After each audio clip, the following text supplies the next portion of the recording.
আসছেন আল্লাহ পাক তার রাসূলকে বলেন যে আপনার উম্মতের মধ্যে যারা লা হাওলা ওয়ালা কুওয়াতা ইল্লা বিল্লাহ পূর্বে বেশি বেশি আমি তাদেরকে দুনিয়াতে 50টা পুরস্কার দেব।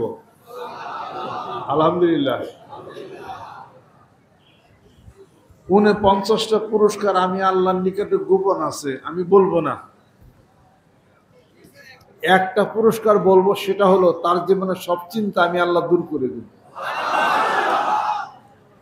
আল্লাহ যদি চিন্তা দূর করে, আপনার সমস্যা কি? মানুষ খুব ব্যস্তপ্রবণ, আজুলা, ব্যস্তপ্রবণ, কাতুরা, কৃপণ, কাপুরা, অকৃতজ্ঞ।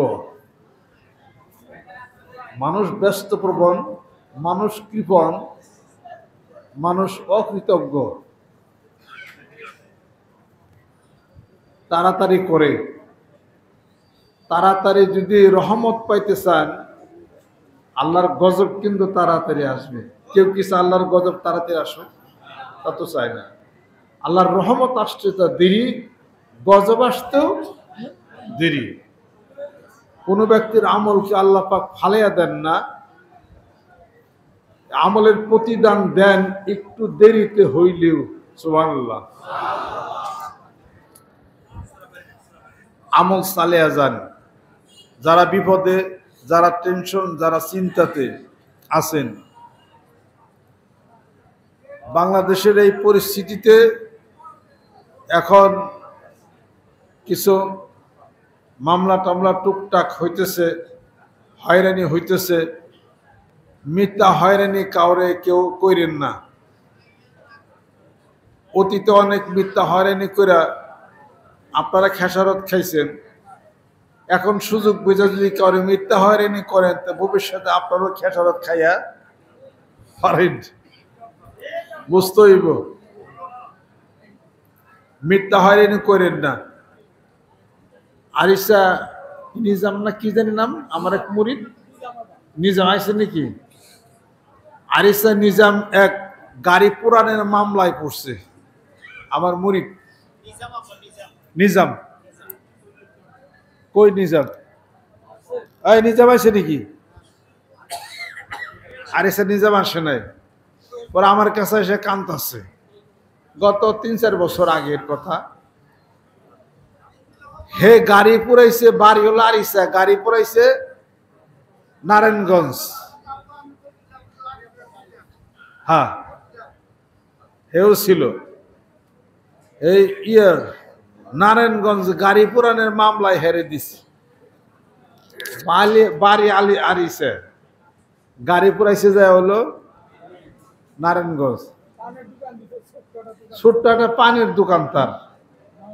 হেরানে কত হয়রানি সে।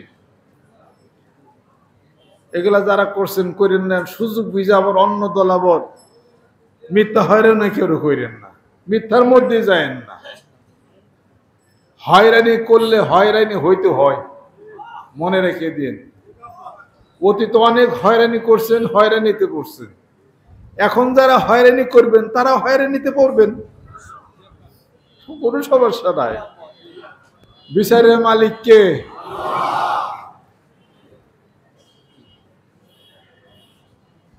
ক্ষমতার উৎস, ক্ষমতা কারাতে? জনগণের হাতে। আল্লাহ বলেন আমি সব কায়দা কানুন করি। মহান মালিক, তাকে ভোলা যাবে না। ওয়ালাউলা দাফুল্লাহিন নাস বা'দহুম বিবাদিন লাফাসাদাতিল আরদু ওয়ালাকিন্নাল্লাহা যু ফাদলিন আলাল আলামিন। প্রত্যেকটা পার্টি তার দলীয় কার্যালয়ের মধ্যে এই আয়াত শরীফ লেখা রাখা উচিত। এই আয়াত শরীফ লেখা যেন সে রাখে। অর্থাৎ আল্লাহ পাক বলেন এক দল আরেক দলের উপর আমি প্রাধান্য বিস্তার করে দেব। যদি তা না দেই, সমাজে সব বিশৃঙ্খলা হয়ে যাবে। এ কথার অর্থ, যে দল আছে ওই দল চিরদিন ক্ষমতায় থাকবে, এটা তাকে বিশ্বাস করা উচিত। বিশ্বাস করা উচিত। চিরদিন ক্ষমতায় থাকবে না। আবার কোনো দল যদি পাওয়ার আসে, এই দলেও চিরদিন ক্ষমতায় থাকবে না। ক্ষমতা রদ বদল হবে। এরা যদি সেই দল ক্ষমতাসীন সেই দল মনে করে, তাহলে সে আর অপরাধও করবে না, কারণ সে তো বুঝতেছে আমার ক্ষমতা থাকবে না। সে যখন মনে করবে আমার ক্ষমতা কেউ নিতে পারবে না, আমি আজীবনে ক্ষমতায় থাকবো, কেউ আমার ক্ষমতা নিতে পারবে না, এটা যখনই মনে করবে তখনই তার পতন হবে। অতএব ক্ষমতা রাখার মালিক আল্লাহ। ভোট দিছে জনগণ, ক্ষমতা রাখার মালিক আল্লাহ। কাজে যে কোনো দলই হোক, যখন সে ধরাকে সরাজ্ঞান করবে, যখন তার ক্ষমতার অপব্যবহার করবে, যখন মনে করবে ক্ষমতায় যাব কেউ নামাইতে পারবে না, তার পতন হবে। কাজে কোনোভাবে কোনো দল যেন সুযোগ বুঝা মিথ্যা হয়রানি যেন কাউকে না করা হয়। প্রচলিত আইনে বাংলাদেশে কেউ অপরাধ করলে তার শাস্তি হোক, এটা তো আলাদা জিনিস, কিন্তু কোনো মিথ্যা হয়রানি কাউকে করা যাবে, কোনো সময় সেটা করা যাবে না। এমনও মানুষ যদি মিথ্যা হয়রানি হয়, মনে কষ্ট পায়, তার প্রতি জুলুম যদি করা হয়, এই জন্য হাদিস শিব কোরআন শিব পড়তে হয়, তাছাড়া দেশ চালানো যাবে না।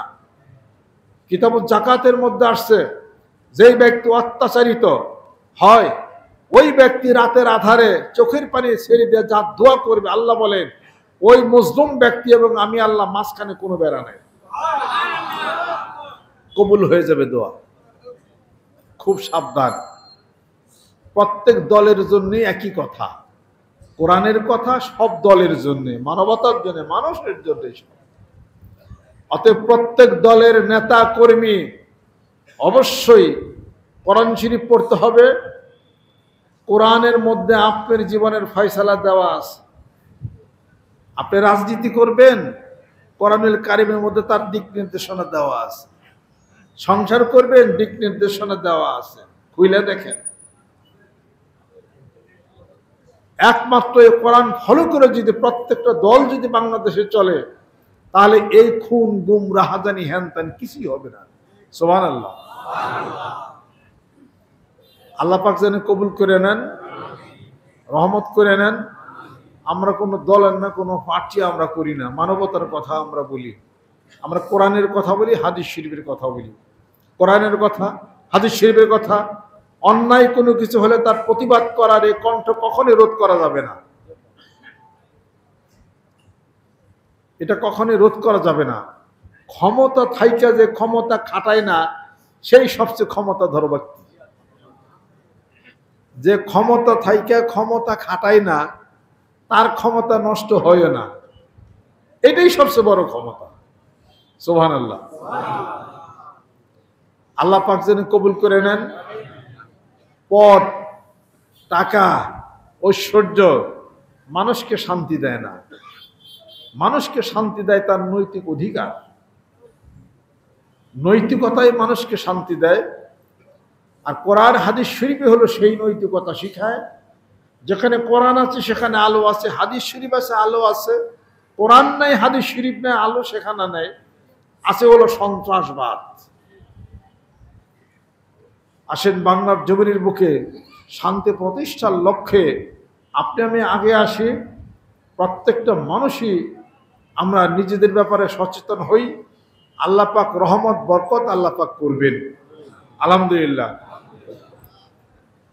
আর এই দেশে হুজুরদের মধ্যে বিভিন্ন একজন আরেকজনের কাফের বলেন, মুরতাদ বলেন, ভণ্ড বলেন, হ্যান ত্যান, এগুলো বলা বলে হুজুররা ফতোয়া বন্ধ করেন। এগুলো বললেন না, দাওয়াত দেন, দাওয়াত দেন। আমি একটা উদাহরণ দিই আপনাদেরকে। তাবলীগ জামাত যারা করে, সারা পৃথিবীর বুকে কত মানুষকে দিনের দাওয়াত দিছে দেখেন। তাবলীগ জামাতের মধ্যে কোনো মওলানা, কোনো আলেম বা কেউ কাফের ফতোয়া দিছে? অন্ত দিছে নাকি? তা তো দেয় নাই। তারা কি ইসলামের কাজ করে না? তারা তো বিশাল কাফেলা। তারা কিসের কাজ করে? দাওয়াতের কাজ করে। আপনি দাওয়াত দেন, যারা কাফের বলেন ওরে দাওয়াত দেন, মুসলমান বানান, সুবহানাল্লাহ। যারা ভণ্ড বলেন ওরে দাওয়াত দিয়া কামেল বানান, আল্লাহর রাস্তায় আনেন। তাই তো ঠিক হয়ে যাক। তার যারে কাফের করলেন, আপনার কাফের কথা হেগে মুসলমান হইব, ও তো কবে যে কি রে আমার কাফের জন কইছে, তাহলে ওরা দেখে দে। কোন এক পীর সাহেব চর এলাকায় মাহফিল করতেছে, একজনের প্রশ্ন করছে যে পীর সাহেবকে মাহফিলের মধ্যে খায়, কয় হুজুর মানিকগঞ্জের পীর সাহেব সম্পর্কে কিছু কন। হ্যাঁ কি কব, হয়তো কাফের হয়ে পড়ছে। ও কাফের হয়ে পড়ছে। তখন দুই মুরিদ, মানিকগঞ্জের দুই মুরিদ, ইসুফ হক্কানি আর আব্দুল মান্নান অ্যাডভোকেট, সিরাজগঞ্জ চৌহালি। ইসুফ হক্কানি খারাইছে, কয় হুজুর কাফের হয়ে গেছে, কাফের গিয়ে ভালো হওয়া যায় না। চরের ভাষা, কাফের গিয়ে ভালো হওয়া যায় না। হে তুমি বুঝো কিছু, হ্যাঁ তবা করতে হইবে, বসুন্ধরা যাইতে হইবে, ঢাকা যাইতে হইবে, তবা করতে হইবে। তবাকে কোনো মানুষের কাছে লাগে নাকি নিজে তবা করলে হয় কোনটা? হুজুরে গেছে সেইটা এক কথা দুই কথা তমক তো বসা হয়েছে, কয় হুজুর কাফেরকে দিলে ভালো হওয়া যায় না। কইছে না তো ভালো কোনো সুযোগ নাই, তবা করতে হইবে আর কি, ঢাকায় যাইয়া। কয় আব্দুল মান্নান বসে থাকিস কেরে, আয় তবা যখন করাই লাগে, কাফের যখন ভালো হয়ে যায় না, বসাই দে শালাক, শালাক বসা। এই কথাকে দুইজনে হাতা মাথা কাইছে। মরি এত মুরিদ, হ্যাঁ কিছু করতে পারলা না, দুইজন মুরিদের সামনে মরি মুরিদে কোনো চান্সই পাইলে না। পরে দুইজনের দাম স্টেজ থেকে নাইমে হুন্ডাই সরে গেছে, রাস্তার ওই যে খুঁটাগারা থাকে না, ওরার নাম হলো চর এলাকা, কয় এরাঙ্গি। আব্বার কাছে গেলো, কয় হুজুর কয় এরাঙ্গি উঠেলাম, এরাঙ্গি মারছিলাম, শালাক লাগলে বুঝতো হানে। আমাকে দেশ বেদিবি করবার গেছেন কেন? কামের কি ভালো হওয়া যায় না? ওই বসাক শালাক, শালাক ধর। কাফের জন ওইছি আর কি, তেলে তোরে বসে এলো আর কি। কাফের কইতে কইতে কাফের দাওয়াত দেও, আমাদের কাফের আহ দাওয়াত নিয়ে আহ ভালো কম লাগবো তো আমাকে। কাফের আমাকে দাওয়াত দেবে রেসে গেছে, আমি তো কাফের দাওয়াত দেবে রেছি, মুসলমান হয়েছে, দাওয়াত না কেউ আইসে না বলো, আয় তো রাই না। এগুলো হলো কি তা জানে আত্মপক্ষ সমর্থনের একটা অপকৌশল। তোমার কাছে টাকা দেয় 5,000, ভাই টাকা দেন, কয় টাকা টাকা করে খালি বিরক্ত করবো, 1,000 টাকা, হ্যাঁ মিয়া কত লাখ লাখ টাকা কামাইলাম, লাখ লাখ টাকা কামাও, টাকা দেবো 1,000, কয় বিরক্ত করে যাও, কাল সকাল বুড়ে টেনে নিয়েছি। সকালবেলা বুড়ে যায় দরজার মধ্যে ধাক্কা দিচ্ছে, ও হার রাত ধরে বিড়ি গাঞ্জা চোরট খাইতো, ঘুম তো আর ভাঙে না, দরজা ধাক্কা দিচ্ছে যে টাকা 1,000 পাইব, দরজা খুঁজছে, কয় এত সকালে কি বুড়ে, কাল সকালে নাই বের করছো ট্রেন নিগা, সকালে ঘুরে বের এত ঘুরে গাই বের গেছি তোরে, তুই আমার ঘুম ভাঙসা দরজা ধাক্কায়া যা শালা তোর টেহাই দেবলা। বুঝছে না? তার মানে মানিকগঞ্জের পিসাব ফিরান যাবে না তো কিছু দিয়া, কাফের তোর টেহাই দিন না 1,000, ও একটা ধোয়া দিয়া আর হলো আত্মপক্ষ সমর্থনের জন্য বলার তো কিছু নাই। এগুলো কোন রকম মানুষ জানি ফিরান যায়। আল্লাহর কি কাম, কাফের হই না মানুষ খালি কাফের করা হয়। এই দরবারে খেলে কাফের দেখার জন্য অনুসন্ধান করে, মোবাইল আনে, কাগজ আনে, কোথায় কোন জায়গায় আমরা কুফরি করি, কোথায় কোন জায়গা ভুল, কোন আয়াতে ভুল, কোনটা হালাল কোনটা হারাম, এইগুলো করতে করতে কাফের দেখ পারে ওরা নিজের মুসলমান হয়ে গেছে। সুবহানাল্লাহ। কাফের খবর আর কোয়েন না, কেউ বন্ড বন্ড ভেঙে কোয়েন না, দাওয়াত দেন। তবলিগ জামাতের মানুষের যেরকম দাওয়াত দেন, দাওয়াত দিতে দিতে সম্প্রীতি ভালো হবে। কাফের ভালো হয়ে যাবে, ভণ্ড ভালো হয়ে যাবে, শিরক বেদাত ভালো হয়ে যাবে। সুবহানাল্লাহ। সারা বাংলার জমিনে বুকে শান্তি প্রতিষ্ঠা হোক। হুজুর হুজুর দ্বিধা বিভক্ত সব ভুলে যান, দাড়িতে সব এক দাড়ি বানিয়ে হালাম গিট্টু দিয়া। সুবহানাল্লাহ। এই সব বাদ বুদ দিয়া কিছু গুইতা মেতা খাইছেন না? ভালো হয়েছে।